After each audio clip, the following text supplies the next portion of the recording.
The Registered Ranching Podcast, episode number 50. If you hadn't figured out yet, Dale Brisby, special guest for episode 50, and letting us take over the Rodeo Time podcast as well. What do you call it? Podcast room, the studio. Yeah, the studio as well. Thanks, Dale. Yeah. No, you're welcome. I'm gonna have you guys deep clean the entire studio afterwards. So you got it, Mike. That'll be your payment. Yeah, hey, you don't mind. I'm fine with that. Yeah, yeah. Sweep mop. It needs a good cleaning. Every time I come to Winnebago or to the warehouse, I always get hyped for you because it has changed just in the 8 years that I've been back home and come over here every once in a while, bring our interns or whatever.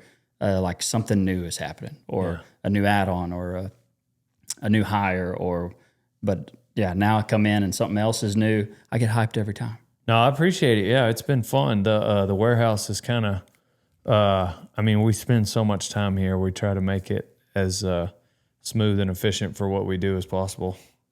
But yeah, we love this place. I love coming in here every day.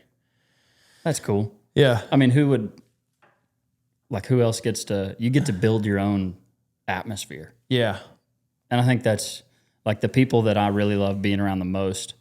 Are like, there's a couple coaches that come to mind, a couple cowboys that come to mind that like develop their own atmosphere wherever they go. And rather than, blending into whatever is happening, like they make their own atmosphere, and that always keeps them happy or at least joyful. Maybe not, right. Always happy in the moment, but at least joyful where they're at. But let's go. I want to go back to baby Brisby, if you will. You hadn't always been in the social media game. Right. Were you a bull riding champion before social media? Oh, yeah, before it even existed. Yeah. Wow. No, I've always been riding bulls and punching foals. We just happened to turn the camera on in 2013. And that's all that changed. That's it. Still just chasing white lines, baby. 2013. So an overnight success. Pretty much, yeah. In a very, very quick 12 years. Quick 12 years. Yeah, a dozen, as they say. Well, I remember one time as I kind of started in like 2020, 2021, I remember asking some advice on starting or what to watch out for or something. And he was like, well, you either have to be the first or the best. And you damn sure hadn't been one of those yet. I said that? Yeah. And I was like, well, I like that. But it's so true. Yeah. But it's so true. That's social media. Yeah. No, I think that there's a lot of people doing it now. Even like I've been putting out my first YouTube video was 2013, and then Instagram. I started Instagram the same weekend, and I'd had Facebook for a few years, and so I was early in this industry, and so that did help me get some momentum. But even now, I think that there's so many people out there. There's a lot of ranchers with vlogs. Oh, yes. There's a lot of podcasts, which is good. It's so good. I mean that. Like, on one hand, like somebody might think it's great to not have competition, but on the other hand, first and foremost, it's good for the industry. Yeah, no doubt. It's great for the industry that there's all these podcasts and vlogs and just information, people teaching. So you're just going to start to see more of those myths just disappear. We're educating the public. Right. And then the second thing is, iron sharpens iron. So you got to stay sharp, and you got to put your best foot forward. You can't just make a crappy vlog, a crappy video, or a crappy podcast and it do well. To get 100%, you got to give 100%. You can't, half-ass it. So I think that I say that to say, like, I've still got to go to work every day. Sure. We have been making videos 12 years, but like, we're not going to be first to the race anymore because it's already here. Right. So you got to be best every day. So and that really comes in, like, the first, you got to either be first or or the best. It's kind of more like Malibu beachfront property. You know, it's been 100 years since people started acquiring it. You know, well, now if you go there and try to buy that property, you're going to have to pay an arm and a leg for it. That's what I mean by the, you know, just getting here first. Like, you know, the only other person I can think of that was really consistently making content in the industry at the time was like Fallon Taylor. Oh, yeah. Yeah, like there weren't a lot of people. Somebody would make a video here and there, but nobody was doing it every day. And so it's always been tough for me to really get advice from people, or it was at the time. Like, yeah, nobody was kind of you're blazing the trail really for our industry, especially. I was doing something down the trail. I don't know if blazing is the word. Crashing and bouncing. And yeah. I didn't think about that part because I have always had, whether it was you or some other like farming or even non-ag influencers, I guess, to ask questions, which has been super, like you or them have been super helpful on that, whether it's protecting myself on a contract or, you know, what not to do for free. Right. But it is like, I do get it now that when somebody wants to give you a t-shirt and a hoodie, you're like, yeah, for a video. Right. And now it's like, come on, let's talk about the value trade here. Yeah. Yeah. Because especially when they know, sometimes they don't know. Yeah. And you're just like, hey, I am so honored that you would think of me. You know, I might pass, but thank you. But some people know, like, you know, like, hey, this is how I make my living. You know? Just give me one of those. Yeah, just give me one of those. Just give me one of those. Right. Speaking of that, bull sale coming up. When this comes out, the bull sale will already be done. And I'm going to call it record sale. Yeah, it's got to be. Record sale. The way the market is. Yeah, it's got to be. That's wild. I mean, it's probably because of my marketing, really. Yeah, yeah, it just happens to be also when the market is. But really, the real payoff, you're welcome, Pops. It's really what I need to tell. Yeah, you should tell him that for me. He might believe you. Right. You've been to the sale before. Yeah, definitely. Yeah, a few times. Yeah, they're fun to go to. I don't think I didn't end up getting a buyer number just because. Yeah, but I've had plenty of y'all's bulls, and so no, I mean the brand has carried, that name has carried a lot of weight for as long as I've been around, and so and before then, so they're definitely worth the money. Yeah, I mean it didn't start with me, that's for sure, but it is cool to be a part of, part of that. Yeah. Back to baby Brisby. I want to go back there. When did you think, or when did you kind of have the idea that this really could become like its own business? Because you've built your own empire here. Mm-hmm. And when was it 2013 that you thought that, okay, I could actually do this? So I've always kind of tried to angle for self-employment. Not because I didn't mind having bosses. Well, I don't know. There was one guy that kind of encouraged me, like that pissed me off enough where I was like, I'd rather not have a boss. But like, really, my main motivation was I wanted the freedom to rodeo. And so, if I set my own hours, then that meant I could take off on Friday at lunch or Thursday and, go rodeo. And so I've always been sales driven, like when I was a kid, like even as a kid, like I remember going on a field trip when I was in like third grade and yo-yos were a thing. And I sold some yo-yos. I even had a little grease gun to like grease bearings. Really? Yeah. Like yo-yos were a thing. And I was like the hub for where to get the yo-yo. Yeah, dude. I went on this field trip with no money and ended up with money to buy my lunch and came back with like $32, which for like a fourth grader is a lot of money. You dang right. Anyway, like I've always kind of had sales tendencies. And so around 12, 13, 11, that era, like I was rodeoing my pants off and making videos and having fun. And I realized I was doing marketing for this product that I didn't have yet. And And so like the videos were what I was doing for fun. Like I was just enjoying that. And then my love for sales kind of coupled with that. And so we started Rodeo Time. And I was like, oh, well. And I think that's one of the things that's given us longevity.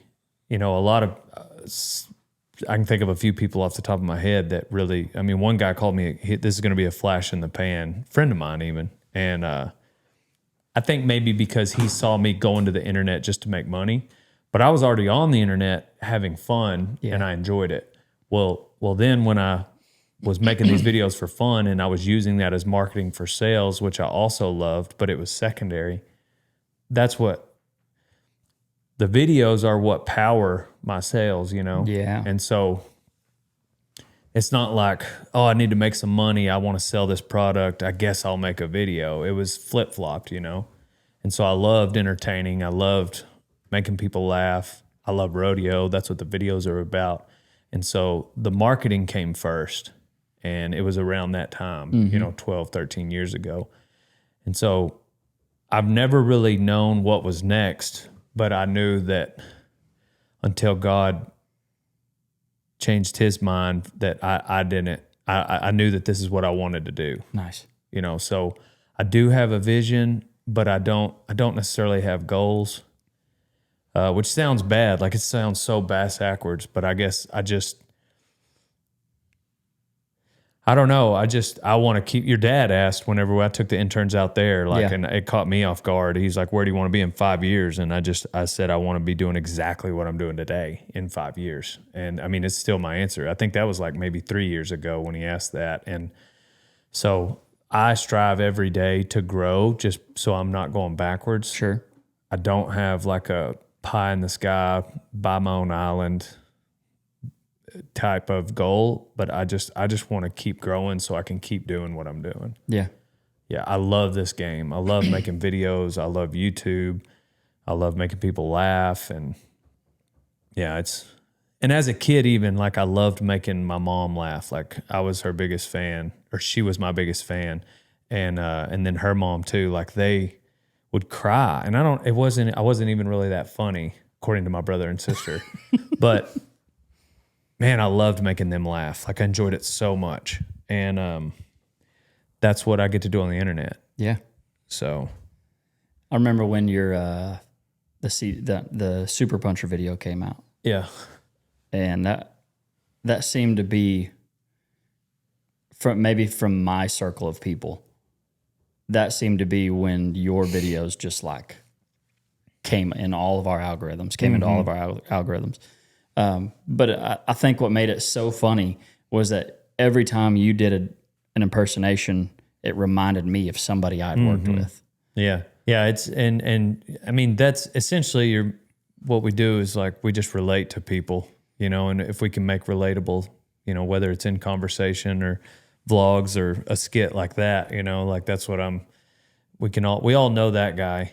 And I think that's in the essence of Dale Brisby. Everybody knows a Dale Brisby, you know, even if you're a fisherman or an electrician, you know, that kind of person, you know, Right.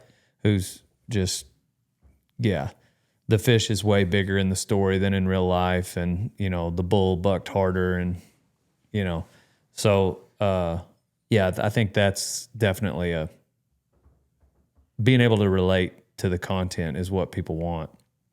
But the Super Puncher deal was fun. That was and still is. But the skits that's what I cut my teeth on early was the skits. You know, Super Puncher, 67-year-old rancher. Great one. If Cowboys Were Honest, you know, stuff like that is like what I cut my teeth on. But then it grew to the vlogs and the podcast, and so the skits are creating, the vlogs and podcasts are documenting, which are easier to do, but they're both equally fun to me. Yeah. Like I enjoy them both. I do enjoy the skits. I think that it's fun when you can put like when you can maybe put a story behind the story. Mm-hmm. The skits are good, I think, for width. And then the podcasts and vlogs are great for depth. Oh, there you go. You know, like a podcast isn't going to get as many views, but they're going to learn a whole heck of a lot about you, more about you than they would in a skit. Like a skit, might get 1 million views on TikTok or Shorts or Instagram, but if they watch a 14-minute vlog or a 44-minute podcast, they're gonna like get in depth with who you are. A little more invested. Yeah, so I think both are as far as building a brand, both are super important. Yeah, the podcast deal is. I mean, I know I wasn't early. I mean, we're on episode 50 here, and you're on 270 or something. Yeah, something like that. I mean, 280. You've been doing it for a minute. Yeah, like 7 years. So there was the first couple. You were way early. Yeah, I mean, and I was kind of by myself for a while, so it was like as far as the podcast, and so it would be like sometimes it was like I only did one that month, and then got to where I could do 2 a month, and yeah, I mean it's fun though getting to talk to interesting people. Oh yeah, you know, I mean that's basically all I do is like I'll just if it's someone I'm interested in, I put them on my list and I try to talk to them. So yeah, I think your podcast, you're so right about your podcast being depth because it is very different. Different Dale Brisby on the podcast than it is in the skit. Yeah. And I had somebody ask me, they're like, why don't you get enough in the video? Don't you get enough Dale Brisby in the video? And I was like, but it's so different. Yeah. The podcast is so different. Well, and I mean, I think we're all different throughout the day. Yeah. You know, we're not that we change who we are, but you're just literally going to act different when you're working cows than when you're sitting down after dinner talking to a friend. Like your energy is different. Yeah. The topic of conversation is different. There's moods when you're playful. There's moods when you're trying to get something accomplished. There's moods when you're intrigued and interested in something. And so with all the different forms of content you get out of me, you're going to get to see different sides of me. I'm still the same person, but like when we're making a skit, we're having a blast. Yeah. When we're making a vlog, we're trying to accomplish a goal. When we're doing a podcast, we're trying to learn about somebody. And so they are all so different. But yeah, I'm still the same person. It's just a little different situation. Well, let's do a little learning on Dale Brisby. All right. We're going to put you in the ag gear hot seat. And Dale, yeah. If you were wearing ag gear, the seat wouldn't be so hot because ag gear keeps you cool. And if you go to ag gear online, you can use discount code Tucker Brown, save 15%. So the discount code is both names, the Tucker Brown. First and last. Yep, Tucker Brown. Would you prefer that I call you Tucker Brown Sure. all the time? Do I need to call you Dale Brisby? Most people do. They do, don't So, hey, Tucker Brown, what's up? Like even when we're just in here? All right. All right. I've got some good questions here. Do you prefer riding a mare or a gelding? Gelding, always, forever. What conditioner do you use? Tresemme. Tresemme. Oh, yeah, baby. What'd you major in at A&M? Ag education. Have you watched Aggie football faithfully? Faithfully, no. I would be what's called a 2%er. I would even leave the games early. Ooh. They're on Saturdays. That's when we have rodeos. Oh, fair. So I'll go to the game, but I'm going to leave early because I got to go to the rodeo. Unapologetically. That was very unapologetic. Yeah, call me a 2%er. I'm cool with it. What does it take to be an intern for Dale? Yeah. Well, you text the word intern to my phone number, 940-353-0890. And then when I need one, I'll reach out to that list of people. Got to be 21. And then I'll get them to send me a video on Instagram of why they would make a good intern. And usually I'll kind of weed out anybody that talks slow, blinks slow, or walks slow.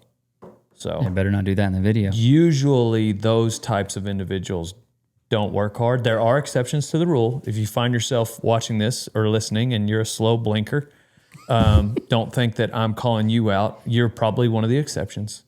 But with my experience, as a general rule of thumb, if you talk slow, blink slow, and especially walk slow. Successful people don't walk slow. Yeah, well, I'll walk notice when you that? can jog.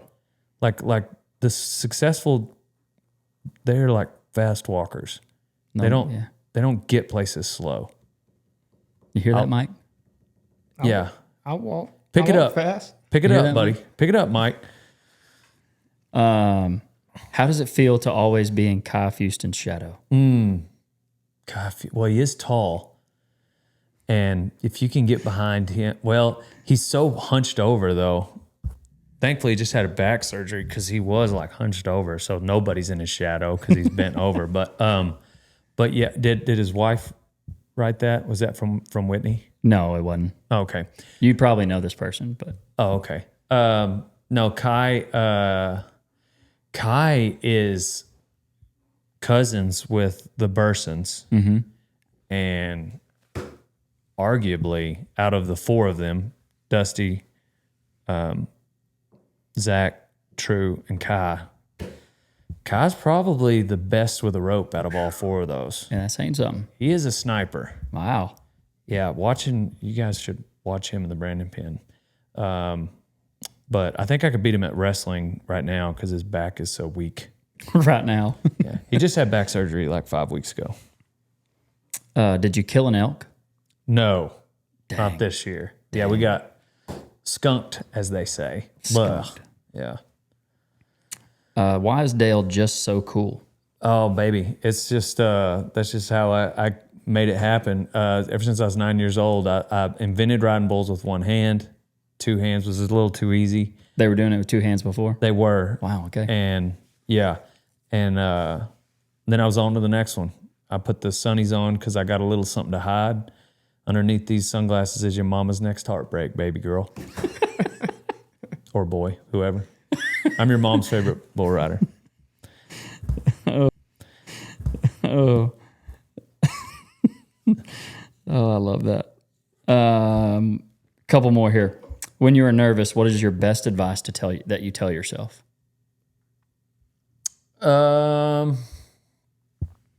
Nervous. I'm trying to remember when I've been nervous lately. Would you call butterflies and nervous the same thing? Well, I mean, everything with bull riding, it's 90% mental and the rest is in your head. Unless you got weight to lose. Oh. You got it. Sometimes it's like, all right, no, with you, it is actually 10% physical. Go lose 40 pounds. But the explanation behind that, it's 90% mental and the rest is in your head, is once you understand the fundamentals of riding bulls, riding broncs, riding bears, I tell my interns, like, it's all about controlling your emotions. Because bull riding, much like life, is counterintuitive. You know, like when this bull's bucking, kicking out like that right there. Mm-hmm. Well, his next move is his front end's going to come up off the ground. He's going to jump with his front end. He's going to push off his hind end. Well, when they jump like that, you're supposed to go to the front. You're supposed to go because of the centrifugal force or whatever. Because of the physics of where he's pushing you back, you got to go to the front. Well, those are some big old horns, and those bulls are mean. And you're going at them. So your intuition is to sit back. Well, then when he kicks like that, if you've been sitting back, he's going to launch you, and you're actually going to get jerked down. So the fundamentals go to the front. Same thing with bronc riding. Like, you're supposed to lift on the bronc rein and keep your shoulders back. Well, your intuition is to pull and sit up. And so the fundamentals are opposite of your intuition. Yeah. So if you're not in control of your emotions, you're going to get bucked off. Because you'll let your intuition will take over. You see what I'm saying? Yeah, I get it. And so my point is, you have to be in control of your emotions. It's okay to be a little fearful or nervous because you know what's possible. I mean, you're a logical human being. Yeah.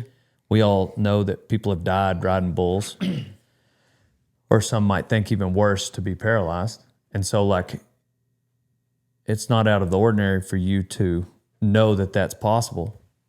But in the midst of all that, you still have to execute the fundamentals.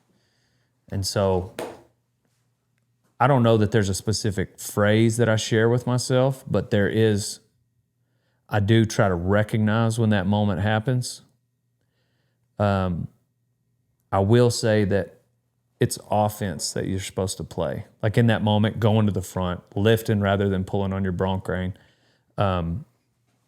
driving through the gap as a bullfighter. Those are all offense moves, not defense. And so I would say when I'm nervous, I try to coach myself and make sure that I know this is a time I need to play offense. Offense is the better defense. I like that. So I wasn't prepared to fully explain that So defense. answer. So offense wins championships.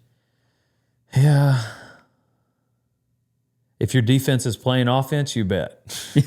You need your offense to play offense and your defense to play offense. Meaning like be counterintuitive, push forward when your intuition tells you to push back. I like that. I mean, that went deeper than I thought it was going to go. Yeah, sorry, I don't know. That's it, but it's kind of attached itself to a lot of the areas in my life as far as like when I try to apply those things, you know, when I get nervous.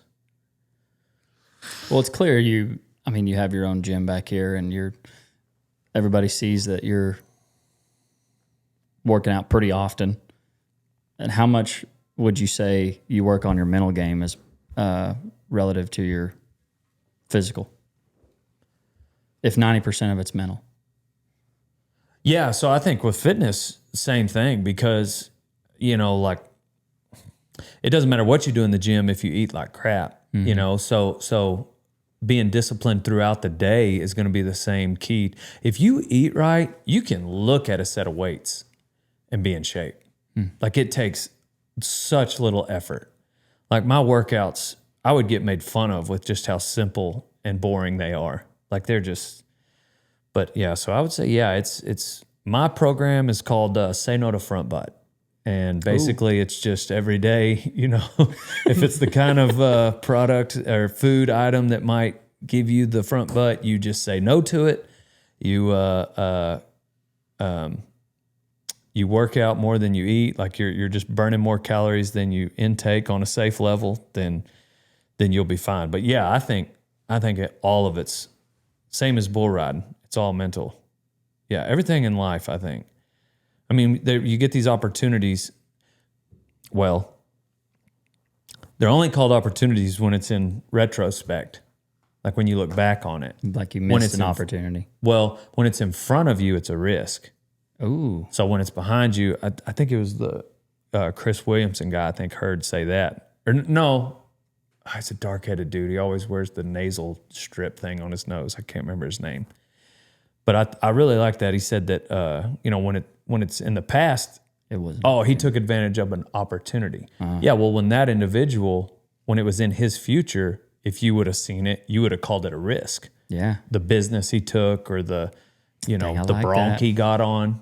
You know, yeah, like Kai Hamilton just won the Governor's Cup and went 91 and a quarter on the 4-man bull. And, well, he took advantage of an opportunity. Unless he's standing on the back of the chutes and he's about to get on and you're standing next to him and you're looking at that bull's horns and he doesn't wear a helmet and you're like, ooh, this is a big risk you're about to take. Well, for him, he saw it as an opportunity. Yeah. I don't know. I think that's kind of how life can be sometimes. What was the announcer saying? You ride them, you win? Right. Yeah, pretty much. You ride them, you win. I like that. I'm going to start using it. Last question. Have you ever thought about quitting social media? You ever get burned out? Man, I haven't. Because I know a lot of people that have. Yeah, and going back to that thing about the flash in the pan, that friend of mine that said that about me to another friend of mine it was more like, I just don't think they realized how much I enjoy what I do. Like I thoroughly enjoy getting to film videos. It's so fun to me. Like getting to make good, it's the exact same as like making a group of people laugh. You know, it's just the feedback is a little bit delayed, but that's what gives me hope in the longevity of my career is that I love rodeo. I love cowboying. I love making people laugh. And so I get to be a cowboy comedian on the internet. God created us to work, work for 6 days. He rested on the 7th. So like we all got to do something. Mm-hmm. Everybody's got this. I mean, anybody that's ever daydreamed of winning the lottery has also daydreamed of not having to work anymore. But I'd think that you would just go crazy. Yeah. Like you just start twiddling your thumbs. You got nothing to do. You're sleeping in. It sounds miserable. Like God created us to work, so you're gonna have to work. You got to pay the bills. You got to do something. So fashion your life in such a way that you're able to do something that you love. I don't know. Like I love this game. I like to. I don't know. Like we didn't have a lot growing up. We didn't, and there were people that had less. I'm not trying to be Drake here and say started from the bottom. Like there were people that knew what the bottom felt like, but we weren't that high above them either. And so I do think of that often. You know, it was way later in life that I realized I was a ribeye man because we never ate ribeyes. You know, we had we just didn't. I didn't realize that was really a thing. And my point is, I try to remember that and remind myself of that often. That Andrew Carnegie said that the best thing you do for a child is raise it up in poverty. And I think I know what he meant, but it scares the crap out of me, you know, and I love my job. I get to go to work every day. Yeah, how cool is that you get to say that? Freaking social media, dude. It's such a blessing. It's such a blessing. And yeah, I love it. I know that there's bad things on it, but it's just a thing. Like it itself is not inherently evil. People use it for that, but there's a lot of Christian podcasts. There's a lot of, I know some people that I've met that now know who Jesus is because of the internet. Yeah. Otherwise, I don't know. I'm sure he would have found a way to get to them. But I'm just saying, like, it can be used for good too. It's an avenue. I'm not bitter on it, sour on it. Yet I'm not burnt out. I enjoy it. I really do. That's cool. I'm wearing camo pants because we just came from a survival challenge. 4 teams of 2, my 8 interns, and then 4 camera people. Like we were just out in the woods all night, and I don't know, it was just fun. Like we get to have a fun time, and the last video we did like that really did well, and we're all super excited about it. It's going to be like an 1.5 hour long video, and wow, it's so fun, and yeah, I love this job. Okay, one more for the Ag Gear Hot Seat. I got all day. One more for the Ag Gear Hot Seat here. What is the favorite place social media has taken you?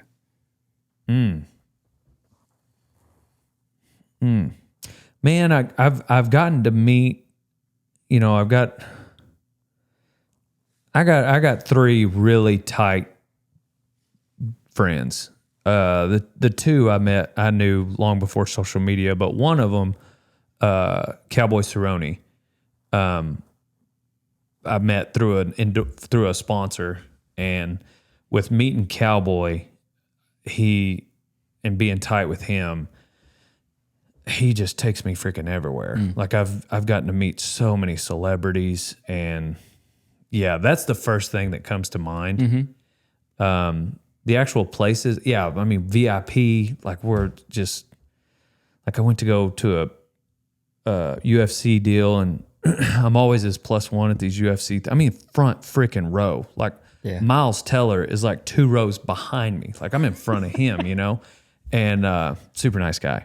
And then we'll like VIP, and he was like, "Hey, pick me up at the airport in like 3 hours. But while you're there, I want you to go to lunch with this billionaire." And me and this billionaire at lunch, and I was like, "Cowboy, how in the world?" But he's like UFC Hall of Fame, and so like getting to meet people through him, which I just got to eat a really good lunch. It's not like the billionaire wrote me a check afterwards. It's just kind of interesting, you know, to get to eat lunch with him. But being friends with Cowboy has been like crazy. Yeah, getting to meet David Spade and Theo Vaughn and Dana White, and we almost had. I got to meet Kid Rock, got to be buddies with him, which that didn't have anything to do with Cowboy. That was super fun. He's the exact same guy you would think he is. Like he's not. He doesn't really hide much on social media. He is Kid Rock. Yes. But social media, as I would say, Cowboy, Kid Rock was pretty cool. Yeah. Well, I think I do think it's cool that whenever I asked, you know, what places that people were the first thing that came to mind, that your network is what. Yeah, came to people mind. for sure. Yeah. Yeah. I don't really have a need to travel too many places. Like I enjoy it, but I like to be here. Like this is my favorite place to be. Yeah, cowboy. I was supposed to go to a UFC deal this weekend, and some sponsor stuff came up, and I couldn't go. But like, yeah, freaking Radiator Ranch, this warehouse. I guess like having traveled so much for rodeos, which I'll get behind the wheel. Like if we need to go 10 hours today, let's go. Like I'm not worried about it. I don't hate traveling, but I do also really love just being at the ranch. Yeah. So With that RAB bull. I'm not going to be bitter towards the road. I'm not that guy, but yeah, getting up, coming into this gym, making a couple videos, eating dinner at the house. That sounds like a good time to me. Any naps in there? I'm not a nap guy. Man, me Are neither. you? No. Yeah, I can't nap. The only time my wife knows I'm sick whenever I take a nap. Really? Yeah, she's the one who can tell I'm sick before me, really. I can't. I mainline caffeine. Like I freaking Mike. Hey, dude. I'm a Y'all be that's- friends. That's my drug. Like Mine I've never partook in any other drug, smoke, alcohol, nothing. But your boy But you like some caffeine. probably. I keep it under 500 a day. But Yeah, you got to work on that. yeah, I'm trying. what are you at, Mike? I was at like 22, but 2,200 milligrams of caffeine a day. yeah, That's Yeah. like Bad. 11 It's like Yeah. bad. yeah, like 11 or 12. 11 or 12 energy drinks. Yeah, but now I'm like 800. How did you sleep? I don't know. It's weird. I could drink one and go straight to sleep. I mean, like, Isn't that wild? That is wild. Yeah. That's so unhealthy. How many are you at now? 600? 6, 8. 6 to Dang. 8. Yeah. So you don't need like a sleep aid, melatonin, nothing? I crash out, wake up at 4:30. Of course you 5 o'clock. crash. Dang, I guess you single go day. so hard in the paint that it makes you crash. That's wild. Yeah, I don't get the tingles or anything anymore. What do you mean anymore? Like I've never had, like if you have one and you get like, No. no, okay, Like maybe like a pre-workout. There's yeah, like some. a C4. Okay. The pre-workout mix. Yeah. If I take pre-workout, I don't get the tingles Yeah. or anything.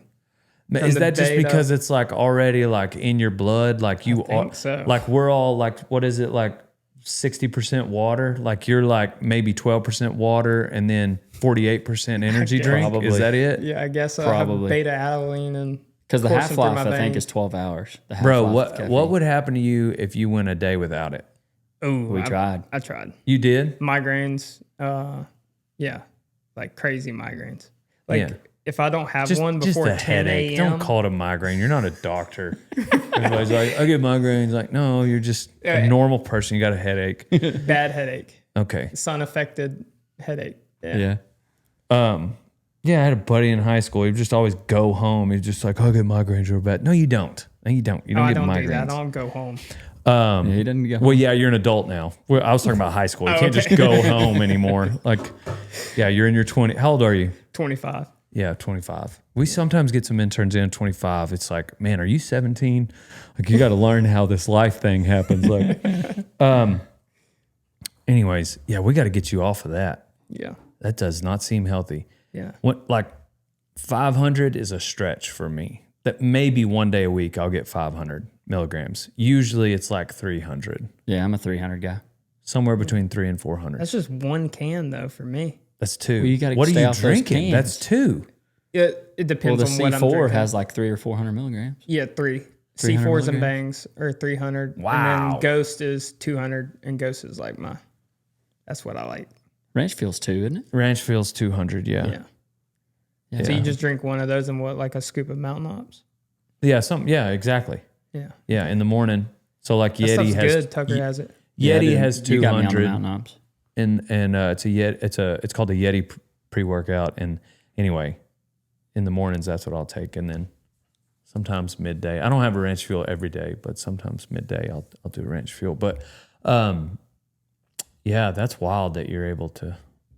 He's an animal. It's not even for my health, really. It's for my bank Oh, account. I know. I thought you were saying. I don't do it because I want us to be healthy. Like, oh, I know it's not healthy. I'm lowering it to save on my bank account, not my health. Yeah, they're like, how much is a ghost? $3.69 I can. Bro, $4 once you get out the door with tax. Mm-hmm. And you're drinking 4 of those a day right now? 3 to 4 $16 a day on energy drinks on the low side. on the low. You got On him the low you got side. him thinking now. On the low. I mean, there was a point I was spending $35 a day when my grandpa got sick and stuff. That's and I was busting my $5,840 a year. Yeah. Dude, you're spending. I've already done the math. So if at one point you were spending double that, Yeah, it's double. if you repeated that every day, dude, that's $10,000 a year on energy drinks. Yeah. He's crazy. Yeah. Bro, you can buy a house in Winnebago for that. Yeah. You could not drink energy drinks for one day and buy a house here. One day. Dang. No, for 1 year, I mean. 1 year. Yeah. I was like, dang, I Golly. didn't know it was that low. Dude, you can pick up a house for cheap in this town. Yeah, same for Cowboy same makes fun of me. He's in Albuquerque, and it's like you just add a zero. Like Kevin's house, we got for like 30,000. Cowboy's like, yeah, add a zero in Albuquerque if I wanted that same house. Wow. Dang. Yeah, Throckmorton, I bet it's cheaper than that. It'd be similar, honestly. We're probably It's not going kind to of be gone that up way. with all there's like a new solar plant going up in Haskell and wind farms and stuff, and it's kind of filled up. Yeah, we had some of the solar people in some houses over here in Graham too. Yeah. But, anyways, We hit a bro, rabbit hole there. look at, yeah, exactly. Because he put us in that bracket. You put us in the financial bracket of now you can like invest in rental property. If you cut out energy drinks, you've now got enough money to put a down payment on a house. I know I've already done the math. Like I started doing that like in 2018. You could start a business. Yeah. You could start a rental business. I could have done something. Something. Something. Anyways, we Well, just I'm glad kinda, you're here. we just Hey. kind of Glad you're attacked with me. Mike. Like Sorry, nobody Mike. even knew he was in the podcast, and now all of a sudden, like we're just I like, said one word. oh yeah, This listen. isn't really it's an intervention. Let's take a break from Dale. We're going to talk about this asshole over here Tucker's fault. drinking Yeah. 4,000 milligrams of caffeine a day. Or how much did you say? 22, 4,000. 2200. I do want to beat the world record. Just No, record you it. don't. And No, do you it. don't. No, you don't. It's not that high. Take that off your goal list. Take that. That's Well, not welcome the, out of the Ag Gear hot seat. by the way. Okay, Yeah, we're sorry. out of there. out of there and off of Mike. Yeah, out of there. Off Dirty Mike. Dirty Mike. And yeah, I keep telling him he should start a podcast and call it Mic'd Up. I Mic'd thought up. it'd be pretty cool. Mic'd up. Mic'd up. I like We it. thought it'd be pretty cool. Where were we? Man, I got sidetracked. You had some good questions.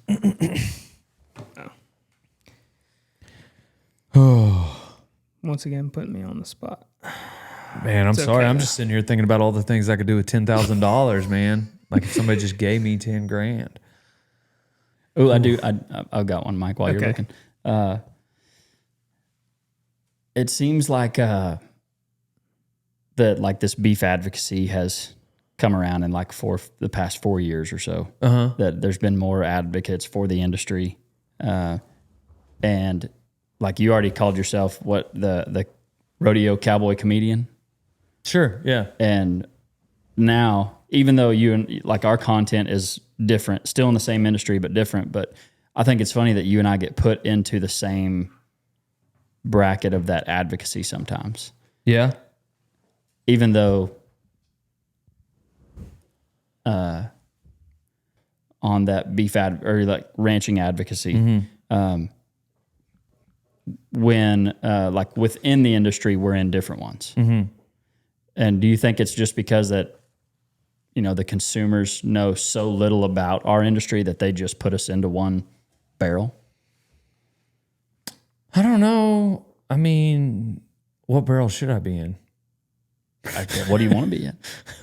I don't know. I mean, I feel like, I mean, you're kind of in all of them. Yeah. You make enough content. right? What barrel should you be in? I don't know. I'm probably in the. Now I got to name them. Well, I guess I just think of it like Western industry.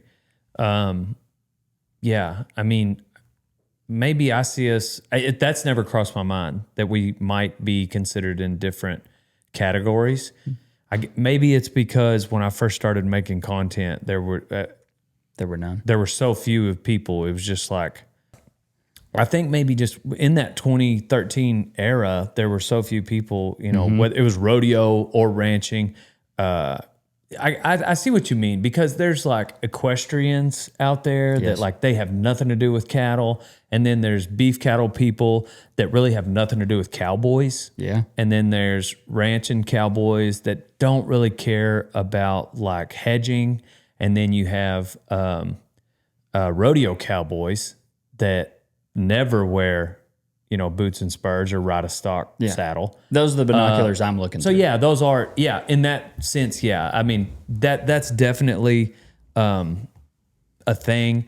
I would say that when I started, though, it was just like, if you had a cowboy hat on, we're on the same team kind of deal. Yeah. And not that we're not all on the same team, but literally it's just like, man, there's nobody else over here making content. Yeah. And I was the odd man out, especially if you were over the age of, I don't know, 30. It was just like, if you were on the internet, like maybe somebody over 30 had a joint Facebook with their wife, maybe. No, none of them were on Instagram. No. Nobody was on Snapchat. Like, but TikTok didn't exist, and none of them watched YouTube. And so occasionally people would get on Facebook. And so I don't know. I do kind of see us all on the same team, like advancing the agriculture name. And before I had any presence on social media, if I was at a rodeo and somebody with a camera and a microphone came up, like local news or whatever, like I can remember, you know, just trying to be true to my younger self. I can remember like, I've got to go talk to these people about rodeo and about the myths of the industry and advancing and sure, I'm sure there was some vanity there that I wanted to be the one on camera, whatever. But in my heart of hearts, I know I wanted to promote the industry. Mm-hmm. And I felt the same way about just the ag and beef cattle industry also. You know, when I was in college, like I wanted to be an ambassador for our way of life and not, you know, comedy aside. And so whenever I got into this game, I felt a need to not only be an ambassador for the industry, but also my faith. And so I see us all in the West as on the same team and trying to move forward on the field. Yeah. You know, like that's just, so yeah, I definitely, I don't mind. It's an honor to get lumped into that category, somebody that's an advocate for the beef industry, because I am super passionate about that. Yeah. And I know sometimes in a You Ain't No Cowboy video, people may not see that, but at the core of what I'm doing, that is one of my goals, is to advance the industry. But just like with my faith, you know, like I'm most passionate about my faith. And in a You Ain't No Cowboy video, you may not necessarily see that. Well, like going back to whenever I was like first getting started, I was making videos. And when I realized I was going to put out more and more videos, I felt the need to like have some type of sermon attached to some of these videos where it was either a scripture at the end or maybe I just put out a sermon, and I just felt obligated to preach the word now that I had an audience. And talking to Jamin, my pastor and accountability partner, one of my really dear friends, at one time one of my best friends, and he's been on my podcast a couple times. Yep. He's a pastor. He pastored under Matt Chandler for a little while, and then they planted a church in Plano called Citizens Church. But he told me then, around that 2013 mark, I was like, man, I got to do something. And he was like, your biggest influence with your faith is going to be belly to belly. And rather than just something online. He's like, and I guess, I don't remember how he worded it, but ultimately kind of gave me permission, like, God put you in this space of cowboy comedian. It's okay to be that. You're just a Christian as you do it. And looking back, Cam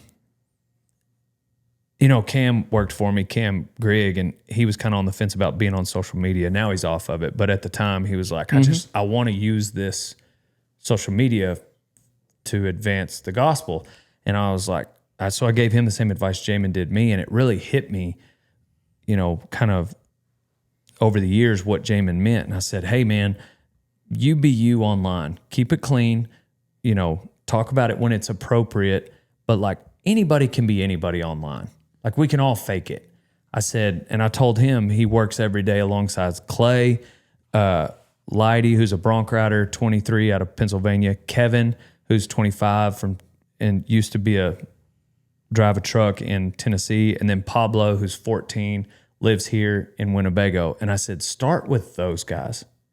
Like, be the man Christ has called you to be every day with the people you interact with. I said, they're going to be the guys it means the most to, because they know the real you. So what does it matter if you're able to just post a scripture, but then you're crappy to those guys? That's where you start with forgiveness and faith and courage and being bold for Christ. The social media stuff will fix itself. So that's how I feel.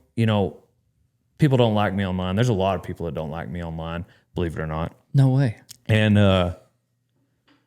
it stings, whatever, it hurts. But like, if the 10 people that interact with me every day feel that way, that's when I really need to reevaluate gotcha. myself. Like, man, these are the people that see me. And I think that the test of time is going to be what with people that are belly to belly. Anyhow, I guess it should, if you're putting out content every day, it should also be there also. I don't think that that's going to be as high of a priority though. Yeah. Because some people are super good at doctoring up who they are online. You dang right. And I know you started the question with beef cattle. I don't even remember what I started it with. But to me, those are two things: my faith, and then also advancing the industry. Like, those two are very similar to me, where they're not necessarily the main focus of my content, but they are an underlying foundational goal. They're in your content. Like my faith being the most important. Mm-hmm. And then also, if people got educated about the industry along the way, I don't feel called to just be an online preacher. Yeah. I don't feel called to just talk about online, the cycle of, a cow's reproduction. I don't know. Like, I don't, I'm not going to necessarily just educate on every facet, but I am going to be an advocate for those things every day. But you have been a preacher before, or you've preached before. I have preached before. I wouldn't consider myself a preacher. Yeah.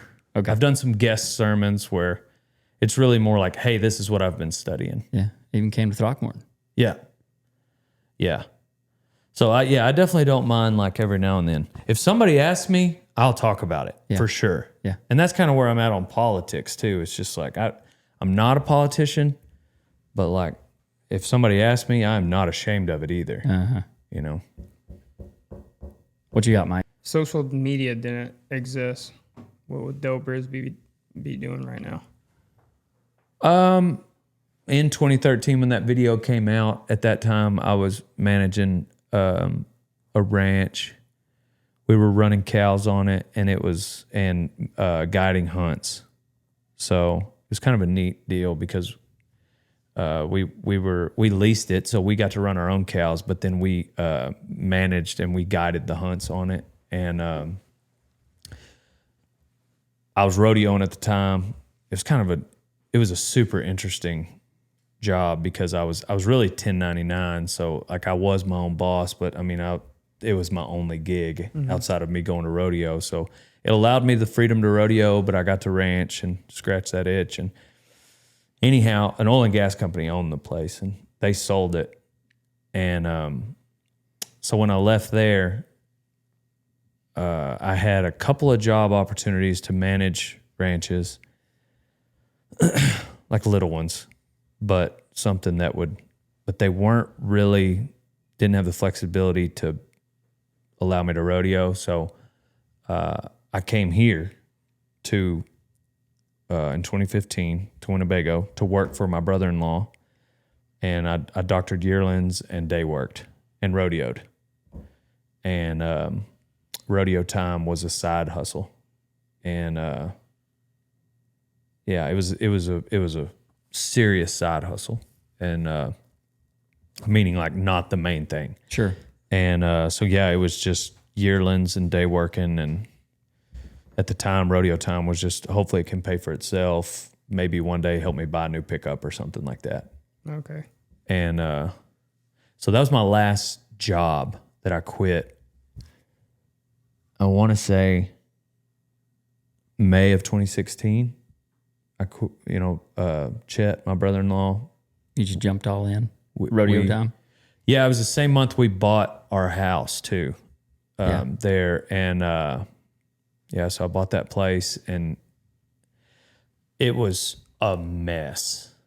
Like literal trash. It hadn't been lived in. Really? And there was just like household trash everywhere. There was trees growing up. There was little abandoned buildings like falling apart, not useful, like little portable buildings. And you couldn't turn a trailer around. I had a 16-foot trailer that I'd been day working, and you had to like make the block and back in. And so anyways, whatever. The point is, I started cleaning it up. Like I had just quit my job. I'm doing rodeo time full time, 2016, and just bought this place, and I'm trying to clean it up. And I was clean all week. The first week, I just cleaned and moved and got things organized and sweated and picked stuff up. And then at the end of the week, I was like, dang, none of that work made me money. And I had remembered a lesson. I sold vitamins in college, and this lady that helped me said, don't get caught doing busy work. Like if you're going to be a salesman, work is talking to people. And I remember that conversation because sometimes as a salesman, when you're scared of hearing no, you put that part off. But that's the only way you make money. So that's work. And so for me, I realized like just cleaning up that place was busy work. That wasn't income producing work. And so I had to shift in mindset because I was day working, doctoring yearlings. Like if you're sweating, you're busting your tail, like that's work. And that's how you make your money from the neck down. Well, it swapped, and it was the neck up now. And matter of fact, if I'm sweating out there, that means I'm losing money. Sure.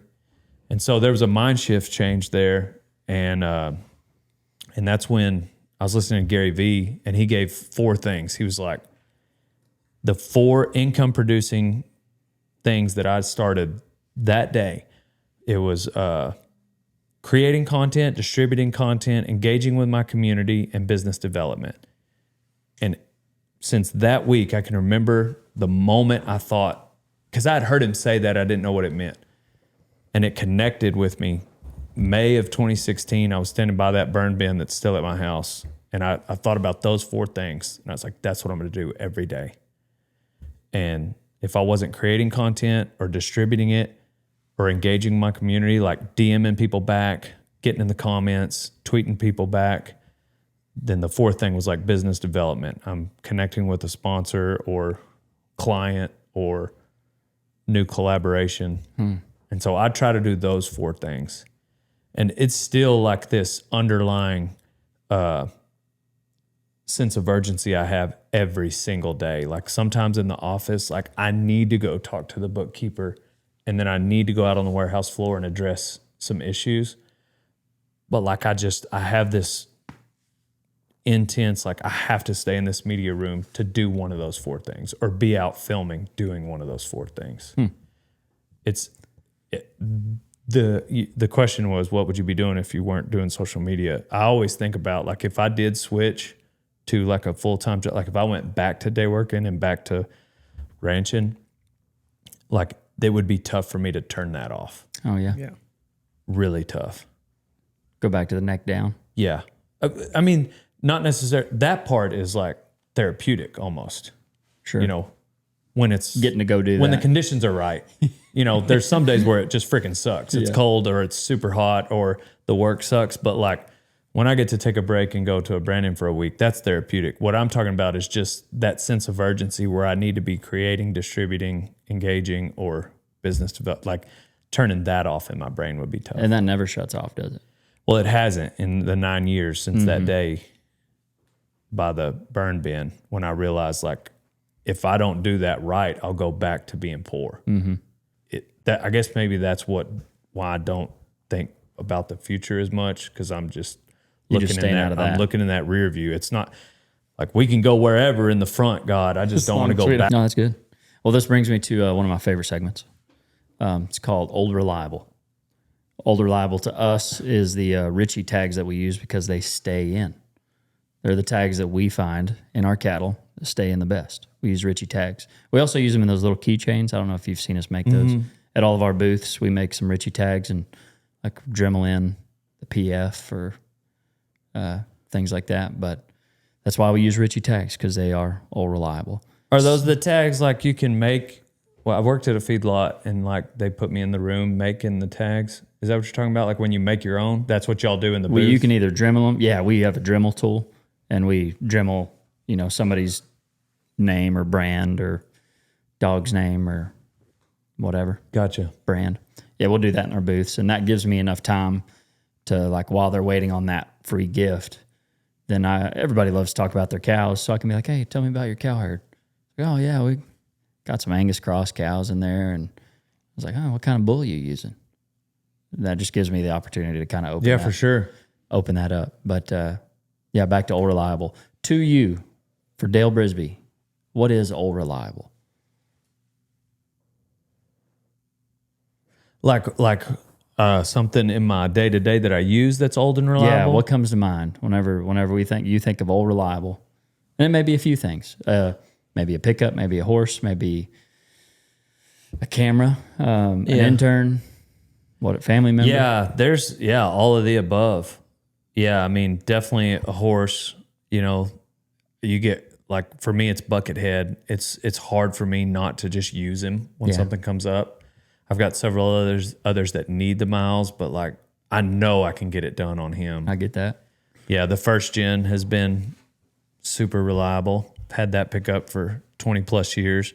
You just got it redone, huh? Well, a year or two ago. Yeah, and now it's even more reliable. Oh, it's sick. I was super on the fence about it because like it had been in my buddy of mine that rebuilds side-by-sides in Louisiana. I was like, man, I just need to sell this thing. And he was like, or think about, because you think about all the money you've spent on it. And he was like, forget about all that money and act like you spent $0 on it. Now, what do you want to do? I was like, oh, I'll rebuild it.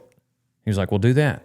And so I acted like all the money I'd spent on it previously didn't exist, which it didn't. All the energy drink money. All the energy drink money. And so I restored Old Reliable.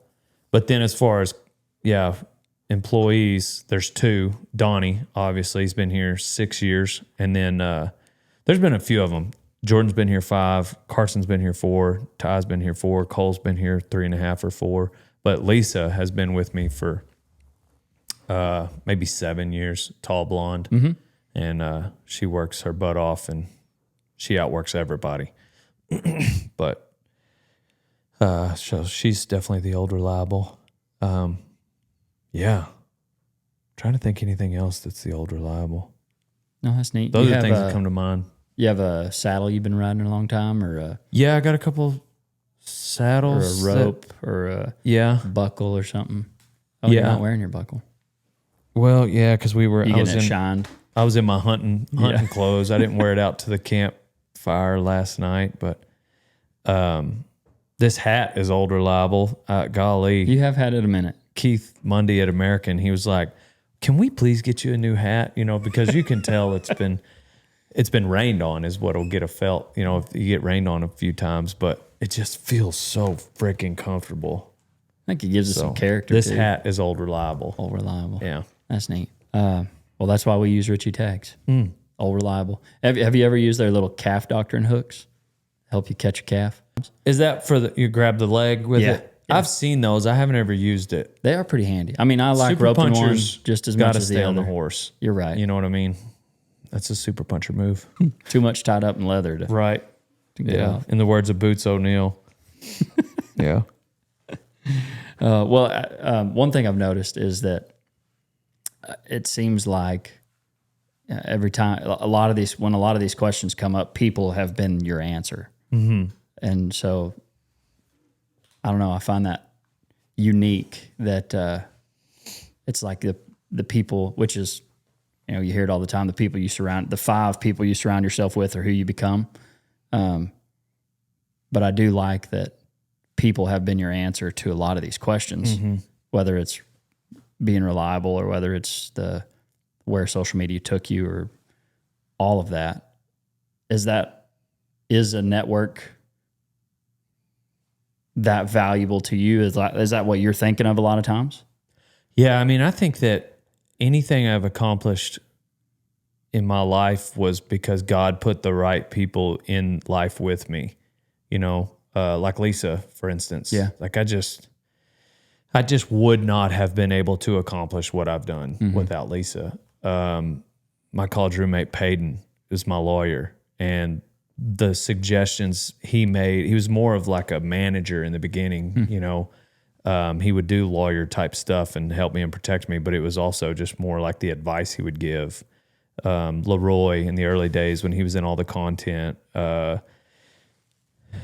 Yeah, even now, like Donnie, you know, and the team that we've had and the culture. To me, that is the most important. Like I've had to like let some people go before that were just. I think top that's what I meant. producers. Or like that's a better word rather than atmosphere. I think the culture. Yeah, the culture is everything. And I had a guy come in. You might have met him. His name was Hall. He worked here for about 8 months, maybe. I don't know if I did. Maybe a full year. He came from corporate. He came from Houston, was not cowboy. Like he'd go dove hunting, you know, and like appreciated that lifestyle. But we had hired him for strictly office stuff. He didn't want to ride bulls. I knew he was the right man for the job. We bucked some horse. I was like, Hall, come out to a buck out. And I had this I was trying a new horse picking up, and he bucked while I was picking up. Like one of the more exciting things that could happen at a buck out, you know? And as he quit bucking, I looked over and Hall was on his way out. Like he had already gotten bored. He was like, oh, that horse, like it didn't phase him. I was like, I hired the right man. So he comes from corporate America, doesn't know anything, but he got an inside look at the intern program, and, you know, he saw inside the honeycomb. And that was one of the things he commented on. Like the culture here is so unique. And I know that, and I love that. And I try to protect it at all costs. And that means like being careful of who we bring in, making sure there's not a cancer in the culture and removing it if there is, making sure I myself am not cancerous at times if I'm in a bad mood. But the people have been everything. And I think it's not what you know, it's who you know is an understatement on my life. Just because, you know, just like Cowboy, for instance, like getting to meet him and who he's introduced me to. I don't know. I think that, relationships are so important and they're so everything. And well, I think I like it because I probably value that network and relationships more than most people, or like I invest more into that than most people, and probably annoyingly so. Because I get annoyed whenever I go to, the NFR, or like last year I got to go to Pendleton Rodeo with some really neat folks who create content, influencers, whatever the right word is. And, they were we did some stuff that morning, and they're like, well, y'all are, it's 11:30. Let's just meet back up at 2. And they were like going to go sit in a restaurant, go back and take a nap. And I was like, I'm going to Pendleton. yeah, Like Shad Mayfield's about to run in the slack. Right. and I'm going to go watch him. And I know that they're going to be standing around and it's slow enough that I might be able to meet a few of those folks. I didn't get to meet Shad, but I did get to meet a few others. Right. And I found out that I didn't even know it, but my cousin was actually in the same slack. And so I got to watch him go at Pendleton at that time. But, you know, I got annoyed because they were wanting to go take a nap. You bet. And in my head, I'm like, let's go. Yeah. Let's go meet somebody. And I'm Mike in Pendleton, said, Oregon. Mike said, he's like, have you 4 energy drinks. Don't take a nap. Don't take a nap. Come on. Just take 800 milligrams of caffeine. That's right. Exactly. Culture. I Yeah. got to change that word. It is the most important thing for a business. Like I said, like sometimes, like unfortunately, like if someone's bad for culture, it doesn't matter that they might be an all-star stud for the bottom line. They got to go if they're not good for culture. Hear that, interns? Yeah. I mean, I mean, yeah, if you don't get along, if you're not, if it's not just like if you don't get along, like at some point, like, hey, we don't have to all be best friends, but you can't be counterproductive in moving the culture forward. You get asked all the time how to be a cowboy, hence the Netflix How to Be a Cowboy. What is your answer to that to folks who are trying to get into the ranching industry?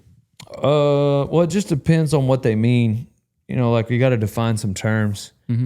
Just because, like, C.S. Lewis talked about the word gentleman, and it used to mean there were like black and white definitions of like it was this age of a man who lived in this area of the town who did, you know, it was like a black and white thing. You either were or you weren't. Well, then most of the time those same men were very well mannered, and so it turned into more of a compliment, like, ooh, he is a real gentleman. Yeah. And I think the same thing has happened to the word cowboy. You know, like you bring up Kai Fuston, like, ooh, he's a cowboy. Well, if you're just talking about by definition, it's like, yeah, of course. He works on a ranch. He rides a horse every day. He's expected to do work with cows. He's a cowboy. Yeah. What do you mean? But what they mean is like, no, he's a good cowboy. And so the word has turned into this compliment. And now it's like, all right, well, do you mean like by trade he's a cowboy? Or do you mean like he has the same attributes and values that we as cowboys hold? Meaning like he's honest and trustworthy and wears a cowboy hat maybe. So I don't know. It's a tricky word. And so it just depends. Like if someone's like, how do I be a cowboy? Well, you need to go find a ranch that, you know, has cows and work there. And one day you might be able to get paid to do that job, and You're a cowboy. then you're a cowboy. Or if it means like, I don't know, it's not a fun Dale Brisby answer, you know, but if you're asking on the serious side of things, like it's just like, I don't know, what are we talking about here? Are we talking about like you don't have a rope in your truck, then you ain't no cowboy. Exactly. Yeah. You know, I don't know. How to be a cowboy would be go find a ranch with cows and work on it. But how to be, you know, a cowboy would be like, man, believe and honor and trust in God and let your yes be yes and your no be no. Firm handshake, look them in the eye, wear your cowboy hat straight and tuck your shirt in, you know, then you can be a cowboy. I get asked that a lot, obviously. I mean, a lot too, just because of social media. And I always think, I remember you saying maybe the first time I met you, was at Amarillo, like 2018 or something, I don't know. And you had a booth and it was like the end of it. And I could feel like you were getting tired or were tired. It was at the very end. And I was like, I remember asking, I was like, I bet it gets kind of tiring, kind of old, you know, having to be Dale all this time. And you were like, man, I've been in the back of a pickup at a feed yard at 5 a.m. checking bunks. Like, if this is the worst part of my day, I'm okay. Right. And I always feel like the feed yard is a great place to start. Yeah. Like if you want to not necessarily start at the bottom, but it is an easy entry into into the beef industry. Mm-hmm. But if you work at a feed yard for 2-3 years, there's a lot of places you could go afterwards. Mm-hmm. I think. No, I agree. Yeah, the thing about that job as a kid that was so hard was the graveyard shift part. It was my first job where, man, I had this boss like, and there were some weeks like it was a summertime job. Like I remember one time we processed cattle all night and then go fix fence afterwards. And like I was right there with him and I loved every minute of it, you know, but then getting to be horseback and work around cows and get to know the more romantic side of the cowboy job, I realized like there's a lot more fun ways to make money in this industry than minimum wage on a, you know, on a processing crew at Crow Hollow feedlot. But I do love my time there. It gave me perspective, you know, and it was crazy going home from Headley to Memphis with the sun coming up, going home in the morning in the back end of a pickup with some undocumented individuals. But I do think back to that when I'm sitting in these booths, you know, and sometimes I do get tired. But two things, I think about that job where I was getting minimum wage, and then I think about what Cowboy Cerrone told me, and he said one day they won't want a picture with you anymore. And then, yeah, I mean, like, yeah, that's my job. Like, hey, you make videos. Sometimes they want to meet you. Get your ass over there and shake their hand and Smile be for the grateful picture. for it. I don't have to tell myself that very often. Like if especially because literally 99 out of 100 people that walk up to you are super friendly. I mean, it's like people in our industry. Yeah. Like everybody's so nice. Like so rare for someone to come up and be. Have you had some in-person haters? It happens, you know, like, but it's so rare. Any So good stories there?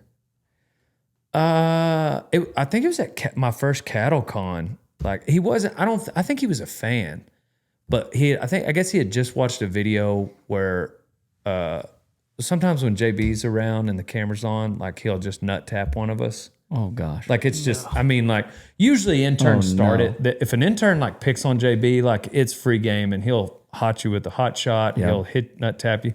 That video had just come out where we had done that a few times, and this dude just come up to me at a booth and just freaking nut tapped me hard, and I hit the ground, and then he walked off. You know, like that. That's the one that comes to mind.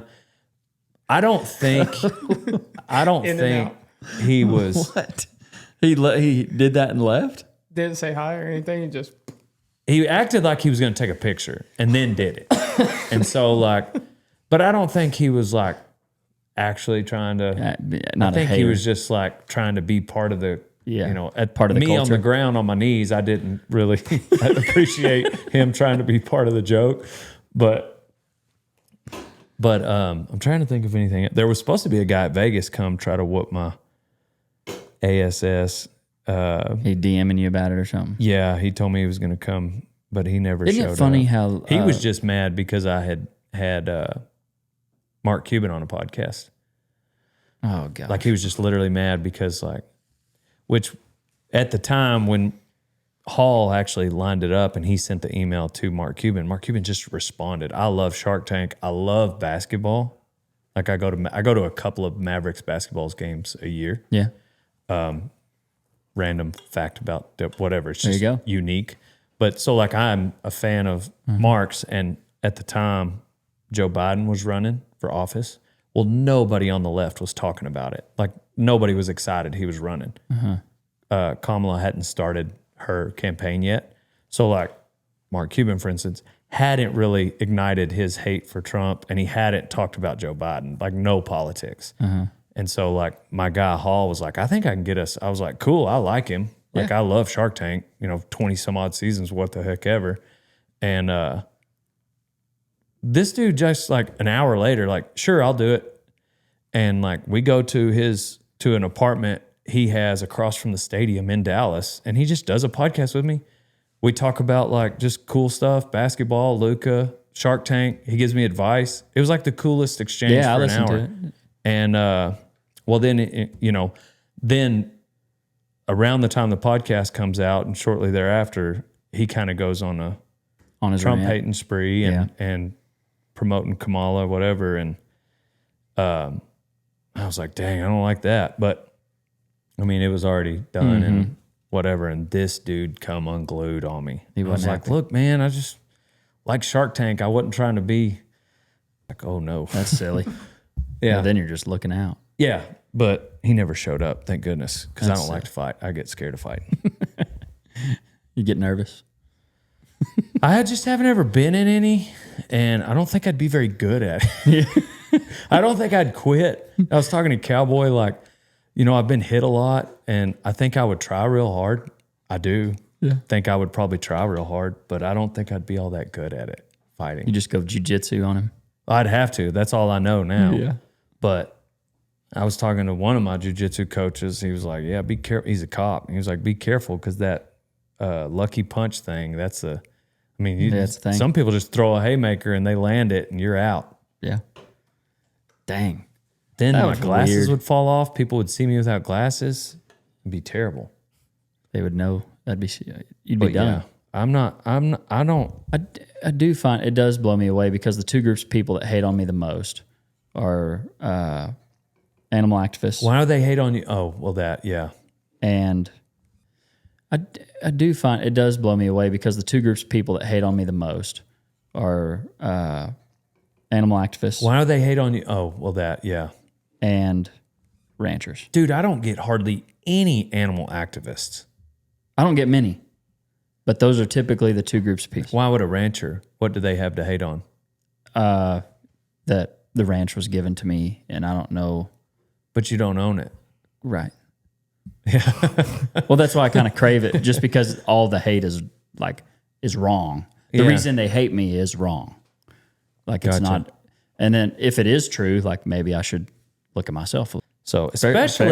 especially when you yourself you're doing your own thing. You don't even own the ranch. Right. You've not been given anything. You literally work for the man. Yes. And if anything, he's going to be harder on you. Correct. Yeah. I'm sorry your dad is a lazy whatever Yeah. and didn't work as hard as my dad did. Anyway, I got to use that now. and if they're offended, well, then they shouldn't. You're the one that said something. Right. Like, you started this. Yeah. Yeah. But that's why I do kind of like the haters. Yeah. Because it gives me an opportunity. I know those thoughts are out there, like silver spoon, or I share like our stocking rate, and people are like, "You have no idea what you're talking about. You need to get off social media." And I'm like, I'm just telling you what works for us and why we've been here 130 years. It's like a morning activity for us now. It is, yeah, just to through respond to the. Well, I respond think to it. that if I were to teach on what a stocking rate should be, if I were to personally teach on what some of those things should be, it would be obvious how little I know compared to someone like yourself. And if you want to throw shade, okay, whatever. If someone's if you tried to teach about bull riding, somebody might could make that, but Yeah. if you open your mouth about a bull or a cow, there should be respect given. That's what you've done since birth. That's where you were born. That's where you're raised. If you're not qualified to educate people on it, who is? Who is? You Who know? is? Because even the people that are at the universities, you've had your head in a book. I'm a practitioner. I'm out here doing it. You've also been to a university, but I'm just saying, even those guys just kind of turn into nerds where it's no, this is real world stuff. Tucker Brown is a practitioner. He's doing it. He's the one that you come to when you want to do the research. You use his stuff. And so I don't know that. I mean, Dale Brisby with bull riding, world's greatest. That's Right. what I'm qualified to talk about. But seriously, I think that is so long as you're being honest with what you're, I don't know, people that throw shade, they show up in a bad mood. Oh, for sure. Yeah. For sure. And it used to bother me, because I love people. I love to be Right. loved on. I like to be kind. And then I had a guy tell me, he was like, well, who's hating on you the most? And I said, those two groups. And he said, well, who are you trying to reach? I was like, well, That's somebody in the middle. bull customers and People on the fence. people who are eating beef and have questions. There you go. On And the he was fence. like, if you're reaching those two groups, you're reaching them too. Right. 100%. So I love that. Yeah. Also, too, sometimes you meet, sometimes it's rare, but like someone that you know is a hater, and then like you meet that person, like maybe somebody that I've blocked before, like I meet them, and the way they talk to me in real life and their mannerisms, it's like, dang, I really wouldn't care what your opinion is of me. Yeah. You know what I mean? Like I just met this person. Like if I'd have seen that, if I'd have known how you lived your life and I heard you say that to me to my face, like that wouldn't have fazed me at all. Like, cause I don't value your opinion in the slightest. Not a bit. Because it's not like world champion Cody Teal on there saying something to me. Yeah. Who's the sweetest man on earth and a world champion bull rider. And, you know, like, it's like, oh man, that kind of hurts. You know, that, dang, Cody Teal thinks that. Like, no, this is like a Gunzel from backwoods, like, you know, like maybe lower made Alabama. it through the 4th grade. I'm not saying I'm better than that person. I'm not saying Cody Teal is better than that person. But like, dude, I do not care about your opinion. Yeah. You know, Especially about me. or about your knowledge of seed stock operations or bull riding. Mm-hmm. I don't know. Mm-hmm. It's hard to see who's behind the private profile that is talking crap to you. Yeah, it is. Any, as we kind of wrap it up here, any advice for people trying to do more social media like you are or like I am? Well, you definitely have to stop caring what people think. Yeah. Just like what we just talked about. True. Because, yeah, it just, yeah, if you care too much about what people think, then you're not going to do anything in life, much less something on social media, because there is no filter on Steer Rider Pants 47's Instagram. Like they can type whatever they want and it can be the best video you've ever made and it should go viral, but they comment and so you never make another one. So I would definitely do that. And then, yeah, you just can't prejudge the content. The guy that painted this mural, his name is over here. It's Drew. His name is Drew Merritt, and he's painted a few. But we met on Instagram just because he would always have his art as his profile picture, and it would pop up on comments or likes, and I was like, and I loved his art, and so I followed him, and he grew up in New Mexico, and just pictured just classic New Mexico with a train going through it. And so he was on his way to school every morning. This train would pass by with graffiti. And so he started doing graffiti, got in trouble. Then he started doing murals, moved to LA, lived in LA for 10 years, flew all over the world painting murals, got really good at it. Wow. 6-story, 10-story, 12-story, you know, murals. He did the one in Amarillo, right? He did the one in Amarillo. He's done just crazy talented, like, freehand. He could do it all freehand, like just bad to the bone murals. But he lived in LA for 10 years. And when he lived out there, but he still had this connection to my lifestyle. That's why he liked following me. When he lived out there, he dated an influencer. And I happened to follow her and her friends just because I'll follow other people that do what I do because I don't have anybody to talk to, like I talked about earlier. And so like you can talk to me. There you go. I can talk to you now. Well, I couldn't 12 years ago. No, you couldn't. But anyway, he dated this chick that I was like, oh, yeah, I follow her because she makes content.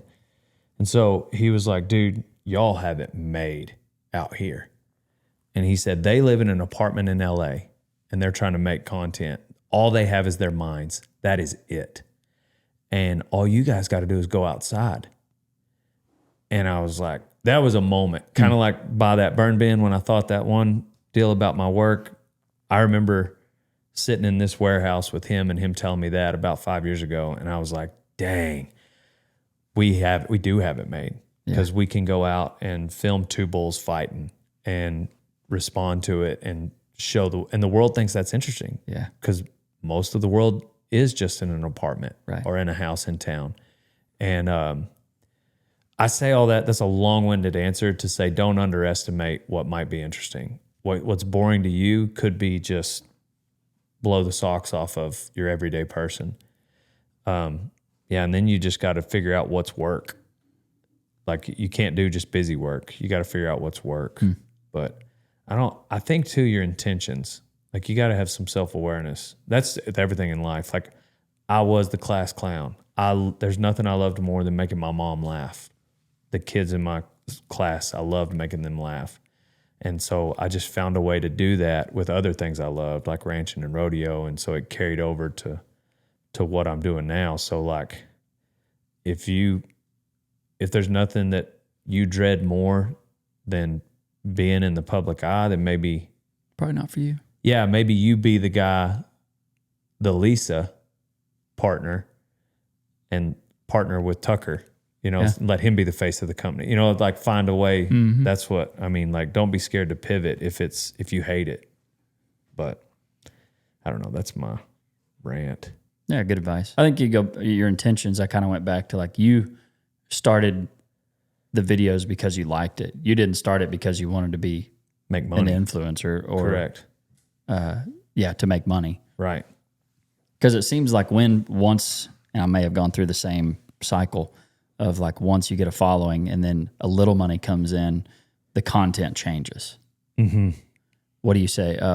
You say something I think of a lot of dance with the girl that brought you. Yeah. Dance with the one that brung you. Dance with the one that brung you. I didn't say it cowboy enough. Yeah. Yeah. I think about that in life just because I love loyalty, but also just like also loyal to the fundamentals. For me, it was create, distribute, engage, and biz dev. So yeah, you got to dance with the one that brung you in a lot of different ways. All right. So you get to become the host of the Registered Rancher podcast. Okay. You get a question. It can be to Mike or to me. Okay. Before I ask it, do you get your groceries in Graham? Graham. Is that where y'all go? Yeah. Have you eaten at the new restaurant there? Down 40? No. Down for these nuts. Oh my Got him. Got him. So serious. I was like, no, Got down him. 40. It sounds good. Glad I didn't say that. Finally, someone else caught us straight. Oh, I'm just kidding. Did you get got on that one? Of course not. No, Of course you would not. never. No. No, I know you've been to China, but have you been to China? What about? No, I'm just kidding. Y'all can edit that out. No, I'm leaving that. Y'all can edit that out. Sorry, it is a kid show, and I do sometimes the real me comes out. So I'm sorry about that. Okay, but that's when you said you get to be the host. I knew immediately what I was going to ask. I've been hoping you weren't going to skip over that section, but Waiting on I it would the whole say, time. yeah. Where do you see yourself in 5 years? Ooh. What the your Donald dad Brown asked question. me. Yeah. I mean, I feel like I've just scraped I feel like I'm just now gaining momentum. I don't know. There's different levels of that, but Building a brand. yeah. Mm-hmm. Like I feel like I'm just now gaining the momentum of building my own brand. Mm-hmm. And I've only done this since 2021, really, like late 2021. So what was that, 4 years? And so in 5 more, man, I hope, I have a lot of hope for the future of the podcast, probably more than anything. Mm-hmm. I hope I'm still making videos, and whether that's for fun or for socials, or for the ranch, whatever that is. Mm-hmm. But I think I have the most hope for the podcast because I think that gives me the ability to reach the people that I want to, or like selfishly that I want to meet and reach. Like, can I have Tony Romo come and ranch with? I see myself having the registered ranching experience. Mm-hmm. Tony Romo comes out, ranches with me for a day. I cook him a steak that night under the wagon with the ranch crew. Mm-hmm. The next morning we wake up, have an energy drink of some sort, and then we podcast. And so we spent that day together. We're feeling more comfortable with each other to have the podcast like connection, ability to speak to each other that I want, and I can share my way of life. Like I love everybody likes talking about their cows, and like I love that with just our industry. Like I love talking about our industry, and so that's where in 5 years that's what I hope I'm doing. Yeah, I'm still ranching. I never want it to take me away from the ranch. Yeah, because that's the one that brung me. Yeah. making the ranching content is the girl that brung me. Yeah, I mean, you can't get away. I mean, same for me. Like, And I like it. What is there to talk about for you on the podcast if you didn't have ranching? Then you would. It's same thing with me with rodeo and ranching. Mm-hmm. Like that's what. But I think you position yourself as a brand in that area. Like that was the thing that I felt like rodeo was even too niche at one time, and then when Gary Vee was talking about like jelly, like if you were the expert on jelly, like when Good Morning America has this topic of like whatever, and they want to talk about well, they're going to reach out to you because you're the expert on it. Same thing with like Pokemon, like if you had been the Pokemon expert, well, like that's a super niche, whatever, just a thing. Well, like when it got hot, Pokemon Go did like 5 years ago, like you're going to be the one to call. Same thing with me. Like when Joe Rogan got interested in cowboying, like, oh, well, there's this guy that's been making content since 2013. And so like I had positioned myself unbeknownst to me as the only one, like, and so like he wanted to talk about it. So he called me. Yeah. Same thing with you, both of us, the more that we, what's our thing, and the more we position ourselves as this niche within a niche, like we become the guy for the thing. Mm-hmm. And that's what people call us for. The guy for the thing. Yeah, that we're the guy for the thing. So, yeah, I think just more of the same. And then to build the brand, you just got to pour gas on the fire. Yeah. More podcasts, more clips, more... another mic. And then for Mike, like he's building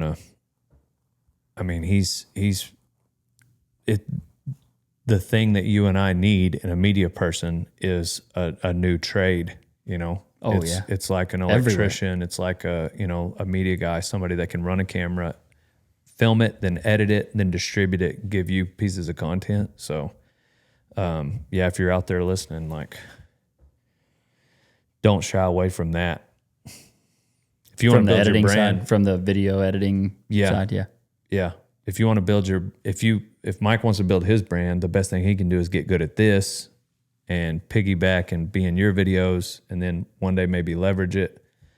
I'm not saying leave, maybe he stay, but there's just so much going on with this internet thing. If you got the right attitude, that you can like really build a life around it, even if you start at zero. We all start at zero. But and people still ask me, like, are you doing this all for free? And I'm like, no, I love it, but like it is a business. Yeah. And this year, my wife and I agreed like 3 years ago. We had, I started making like 300 extra a month or something from social media, and it was cool. Like I was like, imagine what this could do. Mm-hmm. And she was like, well, do you think you'll ever make enough for me to quit teaching? Oh man. And I was like, maybe one day. Yeah. But she loves teaching. Like she loves to be a teacher, but we had just had her. This is the first year that she's not. That's awesome, dude. Because of social media. And now y'all are homeschooling? No, they're still going to the new school in Throckmorton. Dude, y'all got to homeschool. Homeschool? Dude, you got to do that. Not because Throckmorton, I'm sure Throckmorton's a good school. I bet it's an awesome school. I have no idea. But I bet you don't like any of them teachers more than you like your wife. I do think my wife's a great teacher, yeah. There you go. 16,000 hours. That's what you'll get back. You bring your kids. 16,000 hours. That's how many hours they're going to spend in school. Dang. It's a lot of time with your wife. Yeah. If you want them to be just like her. That's true. It's no offense to the school system. No. We got some pretty good ones around here. Yeah, you do. Yeah, I think homeschooling is going to be the next thing, man. That's what's going to be the next thing, and make some, especially if your kids, dude, they'll be meeting so many people, they won't be weird. Yes, true. You know what I mean? Like they're going to meet more people with you than they do at school. Yeah. Yeah. That's what I think you should do. Fair statement. Take them kids out of school. Get them out. I'm not knocking it. If you got to send your kids to school, you got to do what you got to do. Yeah, sure. I'm just saying, if you're in a position where you don't have to. Right. No, good point. Mama needs a break every now and then too, I bet. So yeah, it might take her a little warming up to the idea, I bet. And with 3 now, whenever I go anywhere on you're a little sissy maker. Trip, 3 girls. Boy, huh? I am. One of these days. Holy cow. I'm just kidding. I bet you're a good girl dad. I'm the expert, actually. You got to try hard, huh? I do. You got to work hard. Yeah. Those little boys want to be you no matter what. They would wear your skin as a coat. Those little girls, you got to freaking go to work, man. They don't want to hang out with dad. Oh, I love them, man. It's so fun. But it is like I'm back. Social media, leveraged correctly, used, I think, for good, has changed my family to where like we're chasing our dreams. That's awesome. We're dude. ranching. She gets to stay home with That's the girls. what I'm saying.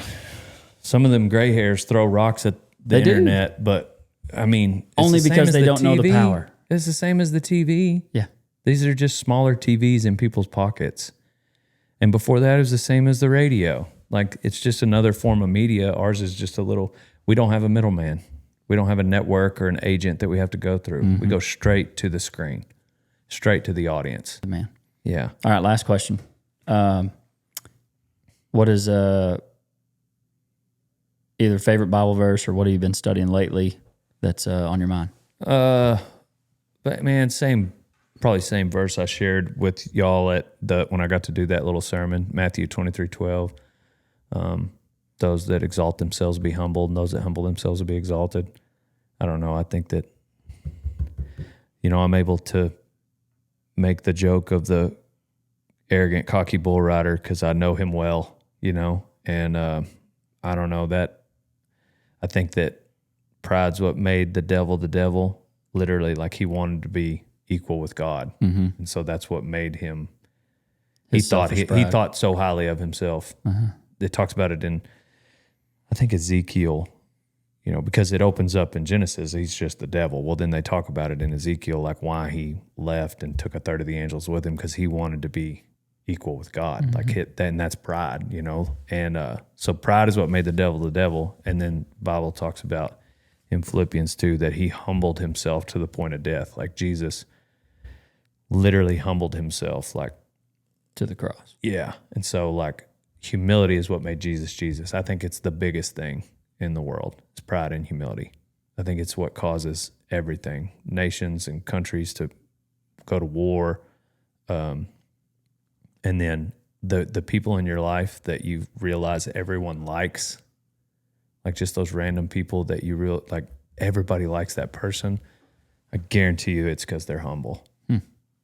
Because prideful people don't like prideful people. Everybody likes a humble person. Everybody. Because pride is competition. And so, but everybody likes the humble person. Yeah. Prideful people like humble people like humble people. Anyway, I think it is the most important thing in the church, in the country, in schools, in relationships.